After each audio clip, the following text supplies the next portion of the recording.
कहानी के शुरू में हमें बताया जाता है कि एक कंपनी है जो लोगों को फंसाकर जानलेवा कमरे में डाल देती है, जिस कमरे का नाम होता है एस्केप रूम। उस कमरे में कुछ पहेलियां होती हैं जिन्हें ना सुलझाने पर उनकी मौत हो जाती है। ये गेम अमीर लोगों के लिए बनाई जाती है क्योंकि वो इसे देखकर काफी इंजॉय करते हैं और शर्तें लगाते हैं। पहले जब एस्केप रूम बनाया गया था तो उसमें से एक लड़की जिसका नाम जोई है वो और उसका दोस्त ही जिंदा बच पाए थे, जिसके बाद जोई ने कसम खाई थी कि वो इस कंपनी का राज सबके सामने खोलकर इन जानलेवा गेम्स को बंद करवाएगी। इसके बाद हम एक आदमी को देखते हैं जो उस कंपनी के लिए काम करता है और यही कंपनी को पूरा एस्केप रूम बनाकर देता है। इसकी वाइफ और एक बेटी भी थी, बेटी का नाम क्लेयर था। अब उसकी वाइफ को उसका एस्केप रूम बनाने वाला काम पसंद नहीं था, इसीलिए वो अपने हस्बैंड को कहती है कि इसका बुरा असर हमारी बेटी पर भी पड़ेगा, इसीलिए मैं तुमसे डिवोर्स चाहती हूँ और अपनी बेटी को लेकर जा रही हूँ। उसका हस्बैंड कहता है कि ठंडे दिमाग से काम लो और फिलहाल मैं मसरूफ हूँ, कुछ देर बाद हम इस पर बात करते हैं। फिर उसकी वाइफ नहाने के बाद एक कमरे में आकर बैठ जाती है, लेकिन तभी इस कमरे को लोहे के 3 रॉड बंद कर देते हैं। ये देख वो फौरन समझ जाती है कि मेरे हस्बैंड ने मुझे एस्केप रूम में फंसा दिया है। अब रूम का टेम्परेचर तेजी से बढ़ने लगता है, जिस वजह से गर्मी की शिद्दत भी वहाँ पर बढ़ती जा रही थी। वो दरवाजा खोलने का कहती है, लेकिन आगे से कोई जवाब नहीं आता। अब भाप की वजह से शीशे पर एक पहेली दिखती है जिसका जवाब पत्थर था। तब वो वहाँ पड़े हुए पत्थरों को देखती है जिसमें से उसे एक मगनातीस मिलता है, जिसे देख वो फौरन समझ जाती है कि इस मगनातीस के जरिए उसे वो तीनों लोहे के रॉड दरवाजे पर से हटाने हैं। तो वो एक एक करके रॉड हटाने लगती है, लेकिन कमरे का टेम्परेचर 240 डिग्री से भी बढ़ता जा रहा था, जिसकी वजह से उसकी जल्दी पिघलने लगती है और आखिरी रॉड हटाने से पहले ही इतनी गर्मी की वजह से उसकी मौत हो जाती है। अब कुछ सालों बाद हम देखते हैं कि उन दोनों की बेटी इन्हीं क्लेयर अब बड़ी हो चुकी है। उसके डैड ने उसे एक कमरे में बंद करके रखा हुआ है क्योंकि वो भी अपने डैड की तरह एस्केप रूम बनाने में काफी माहिर है, इसीलिए अब उसके डैड उसी से ही एस्केप रूम बनवाते हैं। अब यहाँ क्लेयर के डैड को इस बात का भी काफी गुस्सा था कि जोई उनकी गेम से जिंदा बच गई थी, इसीलिए अपनी बेटी को मुश्किल से मुश्किल एस्केप रूम बनाने का कहते हैं ताकि इस बार जोई बच ना पाए। दरअसल इस बार भी उन्होंने जोई के लिए जहाज में एस्केप रूम बनवाया है क्योंकि वो जानते थे कि वो जहाज के जरिए ही न्यूयॉर्क आने वाली है। अब हम जोई और उसके दोस्त को एयरपोर्ट पर देखते हैं क्योंकि ये उस कंपनी का पर्दाफाश करने ही न्यूयॉर्क जा रहे हैं, लेकिन जोई को यहाँ कुछ गड़बड़ लगती है, इसीलिए वो जहाज से जाने के लिए मना कर देती है, जिससे उन दोनों की जान बच जाती है। अब ये दोनों गाड़ी के जरिए ही न्यूयॉर्क के लिए निकल पड़ते हैं। रास्ते में एक होटल में रात गुजारते हैं जहाँ जोई के दोस्त को ऐसा लग रहा था जैसे वो अभी भी एस्केप रूम में है, लेकिन हकीकत में ऐसा कुछ नहीं होता, वो बस उसका बुरा ख्वाब था। अब ये लोग एक जगह पर जाते हैं जहाँ एक चोर जोई की चेन छीन कर भाग जाता है। दोनों उसका पीछा करते करते एक स्टेशन पर आ जाते हैं। वो चोर इन दोनों को एक ट्रेन में फंसाकर वहाँ से भाग जाता है। अब यहाँ जोई को कोई गड़बड़ लगती है क्योंकि ट्रेन में सिर्फ 6 लोग ही बैठे हुए थे। वो ड्राइवर का केबिन चेक करने जाती है, लेकिन वहाँ पर भी कोई नहीं था और उसका दरवाजा बंद था। अब इनका डब्बा बाकी ट्रेन से अलग होकर कहीं दूसरी जगह पर जाने लगता है। सभी काफी घबरा जाते हैं। फिर ये डब्बा एक खाली पड़ी हुई सुरंग में जाकर रुकता है। जोई का दोस्त ट्रेन का दरवाजा खोलने की कोशिश करता है, लेकिन वो बंद था। यहाँ जोई और उसके दोस्त को ये बात समझ आ जाती है कि उस कंपनी ने आखिर इन्हें ढूंढ ही लिया और यहाँ फंसा दिया। मगर और हैरान करने वाली बात ये थी कि ट्रेन में मौजूद बाकी जो 4 लोग हैं वो भी पहले इस जानलेवा गेम को जीत चुके हैं, यानी अब ये इन सभी चैंपियंस की गेम है। फिर कुछ मशीन्स के जरिए पूरे ट्रेन में करंट फैला दिया जाता है, यानी कि अब ये लोग किसी भी लोहे की चीज को हाथ नहीं लगा सकते थे। एक लड़के को सीट के नीचे एक बैग मिलता है जिसके अंदर से तौलिए और दरवाजा खोलने वाला हैंडल निकलता है। इस हैंडल के जरिए ये ड्राइवर वाले केबिन को खोल लेते हैं। अंदर इन्हें एक टोकन मशीन मिलती है जिसके अंदर 9 टोकन्स डालने थे। इसके ये ऊपर लिखा हुआ था कि पोस्टर्स की गलतियों को ढूंढना होगा। ये लोग एक पोस्टर को देखते हैं जिसमें से ए गायब था। अब ऐसे करके ये लोग बाकी स्पेलिंग्स की गलतियों को भी ढूंढने लगते हैं। जोई देखती है कि ट्रेन के ऊपर टोटल 26 हैंडल्स लगे हुए हैं और ABC में भी 26 ही लफ्ज होते हैं। मतलब ये है कि जो लफ्ज गायब हैं इन्हीं उन्हीं लफ्जों के हैंडल्स को खींचना है। एक लड़की को बैग में से रबड़ का काफी बड़ा सा टुकड़ा भी मिलता है जिसे काट कर ये आपस में बांट लेते हैं ताकि लोहे के उन हैंडल्स को खींच सके और इन्हें करंट ना लगे। जोई एक हैंडल खींचती है जिसमें से टोकन बाहर आता है, जिससे वो टोकन वाले डब्बे में डाल देती है। इसके बाद ये लोग सभी गायब लफ्जों के हैंडल्स खींच रहे थे जिसमें से एक के बाद एक टोकन निकल रहे थे, लेकिन हैंडल खींचने की वजह से वहाँ करंट बढ़ता ही जा रहा था। अब एक लड़के को आखिरी 3 गायब लफ्ज मिल जाते हैं, लेकिन इससे पहले कि वो इस बारे में किसी को बताता, गलती से वो लोहे की पाइप को पकड़ लेता है और करंट लगने की वजह से उसकी मौत हो जाती है। जोई देखती है वहाँ वेलकम बैक लफ्ज बन रहा है, जिसकी आखिरी 3 गायब लफ्ज वो बाकियों को बताती है। जोई का दोस्त जल्दी से उन हैंडल्स को खींचता है और टोकन्स निकलने पर मशीन में डाल देता है। ऐसा होते ही वहाँ एक रास्ता खुलता है जिसके जरिए ये सब वहाँ से निकल जाते हैं, लेकिन वो एक लिफ्ट में आ चुकी थी जो इन्हें जमीन के काफी अंदर ले जा रही थी। लिफ्ट के रुकते ही सब एक दूसरे को अपने अपने बारे में बताते हैं। इनमें से एक लड़का प्रीस्ट होता है, एक लड़की राइटर और एक नर्स थी। अब ये लोग लिफ्ट से निकलकर एक बड़े से एस्केप रूम में आ जाते हैं। इन्हें यहाँ से गुजरकर सामने बने दरवाजे में जाना था, तो वो राइटर लड़की बगैर सोचे समझे वहाँ जमीन पर पैर रख देती है, जिससे फौरन वहाँ लेजर चल पड़ती है, लेकिन किस्मत से कोई नहीं मरता। अब ये लोग उस राइटर लड़की को वहाँ से बाहर निकालते हैं क्योंकि उसने अपना पैर गलत टाइल पर रख दिया था। ऐसा होते ही लेजर वापस से बंद हो जाती है। तो अभी लोगों को 10 मिनट के अंदर अंदर उस दरवाजे के रास्ते जाना है, वरना वो दरवाजा बंद हो जाएगा। लेकिन अगर इन्होंने गलत टाइल पर कदम रखा तो लेजर इनको मार देगी।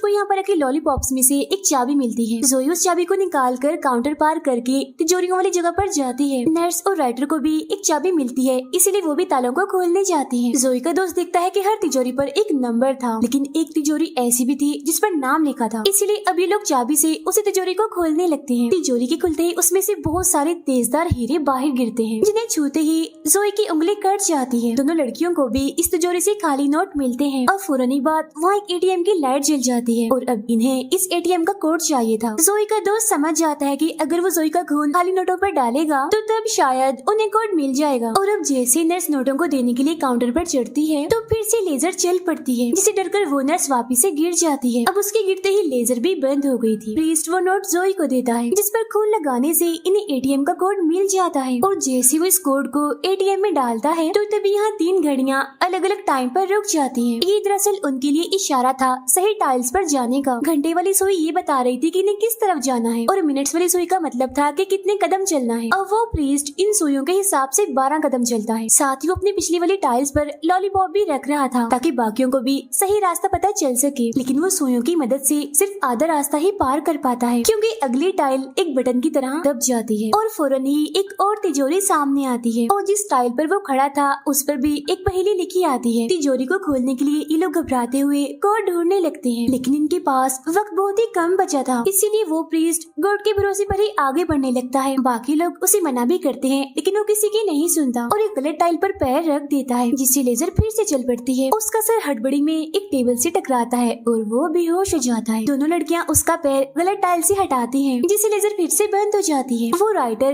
पहले का मतलब समझ चुकी थी, इसीलिए उस तिजोरी की हैंडल को घुमाती ही रहती है, जिससे वो खुल जाती है। अब की बार उसके अंदर से एक नक्शा निकलता है। जोई उस नक्शे को लेकर वहाँ दीवार पर लगे एक डिजाइन पर रखती है, जिससे अब इन्हें बाकी का आधा रास्ता भी मालूम हो जाता है। जोई यही रुककर बाकियों को आगे का रास्ता समझाती है, जिसके बाद ये बेहोश पड़े प्रीस्ट को भी लेकर वहाँ से निकल जाते हैं। जल्दी से जोई भी भागकर दरवाजे की तरफ जाती है और दरवाजा बंद होने से पहले ठीक वक्त पर वहाँ से निकल जाती है। और अब यहाँ पर इनके 2 स्केप रूम पार हो जाते हैं। प्रीस्ट को भी होश आ गया था, जिसके बाद अब ये तीसरे स्केप रूम में आगे बढ़ते हैं, जिसे बिल्कुल समंदर के किनारे की तरह बनाया गया था। राइटर को वहाँ एक कैमरा दिखता है, जिसे उठाकर वो वहाँ की एक तस्वीर बनाती है। तस्वीर में वो एक कश्ती को देखती है, लेकिन उनके सामने तो ऐसा कुछ भी नहीं था, इसीलिए अब ये लोग उस कश्ती को ढूंढने लगते हैं। कबाड़े में जोई के दोस्त को एक टूल मिलता है, जिससे लोहे की चीजों को ढूंढा जाता है। उसके जरिए वो हर जगह पर कश्ती ढूंढने लगता है।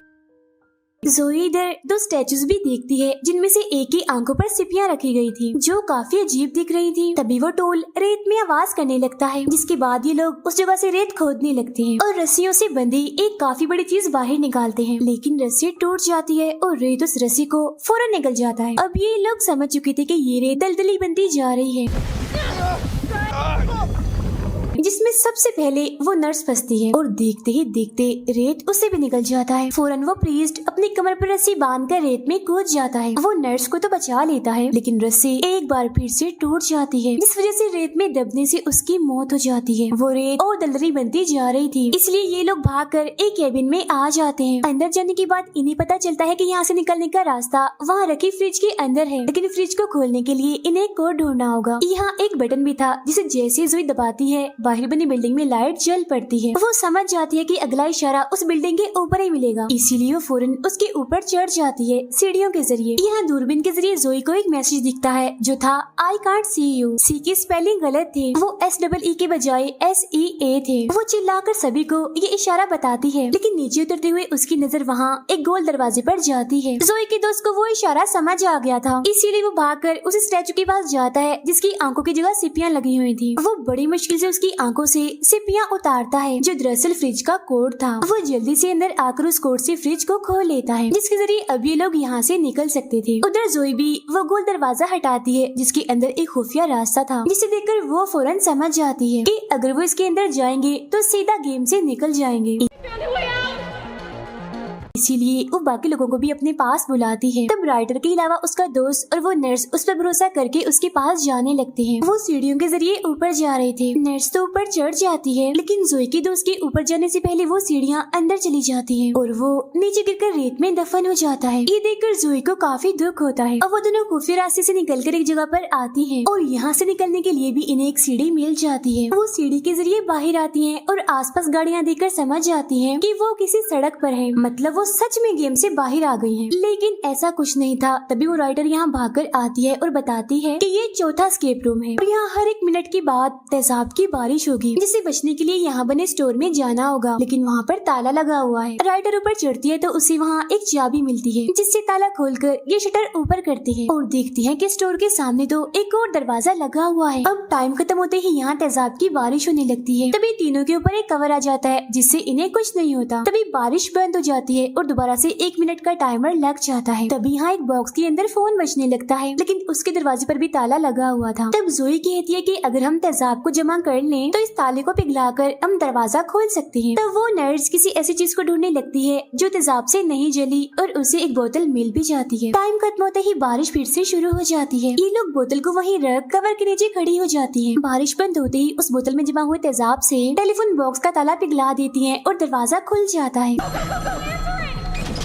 जोई अंदर जाकर फोन उठाती है, लेकिन आगे से कोई जवाब नहीं आता। एक पोस्टर के जरिए उसे गाड़ी के बारे में पता चलता है, तो वो समझ जाती है कि यहाँ पर खड़ी हुई गाड़ी उनका अगला इशारा है। वो गाड़ी के पास जाकर छानबीन करने लगती है, देखती है कि गाड़ी का दरवाजा बंद है, लेकिन तभी टाइम खत्म होने के बाद बारिश शुरू हो जाती है। उन लड़कियों के पास एक छतरी थी जिसे वो जोई को देती है, जिसकी मदद से जोई तेजाब में जलने से बच जाती है। जोई को एक पोस्टर में 3 अंगूठियाँ दिखती है और वो नर्स को कहती है कि टेलीफोन की घंटी 3 बार बजने देना और फिर फोन उठाना। तब वो नर्स ऐसा ही करती है, जिसे उस गाड़ी का दरवाजा खुल जाता है। जोई फौरन जाकर गाड़ी के अंदर बैठ जाती है। बारिश में धोने के बाद वो दोनों लड़कियां भी गाड़ी के अंदर जाने की कोशिश करती हैं, लेकिन दरवाजा तो लॉक हो चुका था और तो टेलीफोन बॉक्स का दरवाजा भी अपने आप ही बंद हो गया था। वो कवर भी अब अंदर जा चुका था। अब उन बेचारियों के पास बचने का कोई रास्ता नहीं होता और जब तेजाब की बारिश होती है दोनों ही उसमें जलकर मारी जाती है। ये भयानक नजारा देखकर जोई चिल्लाने लगती है, क्योंकि वो उन्हें बचाने के लिए कुछ भी नहीं कर पाई।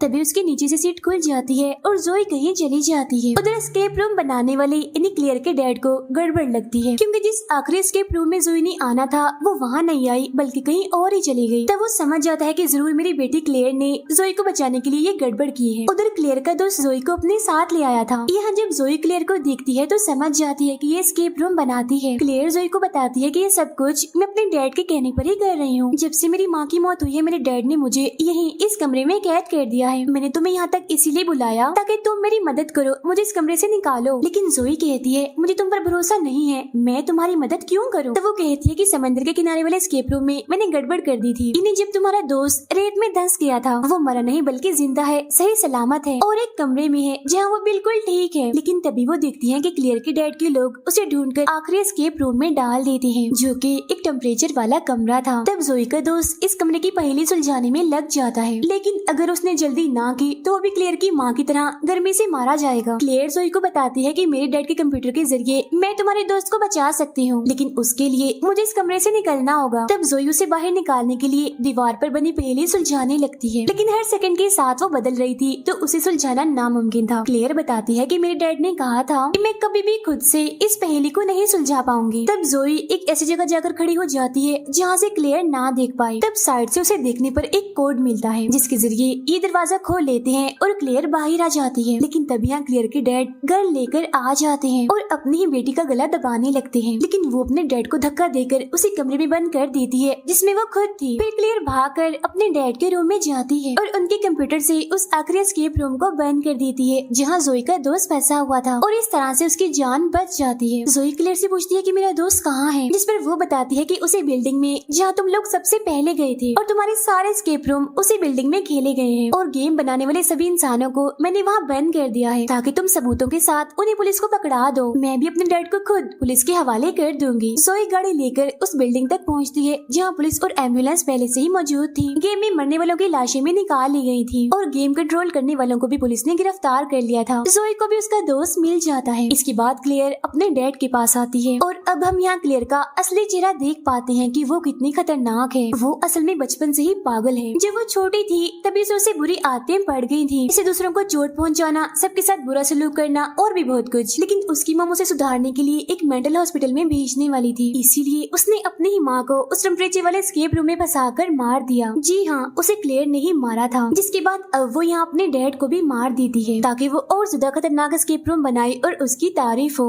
अब वो शुरू से ही काफी मासूम बनने की कोशिश कर रही थी, लेकिन वो इतनी पागल थी कि अपने माँ बाप को ही मार दिया। और इसी के साथ ये फिल्म यहीं पर खत्म हो जाती है।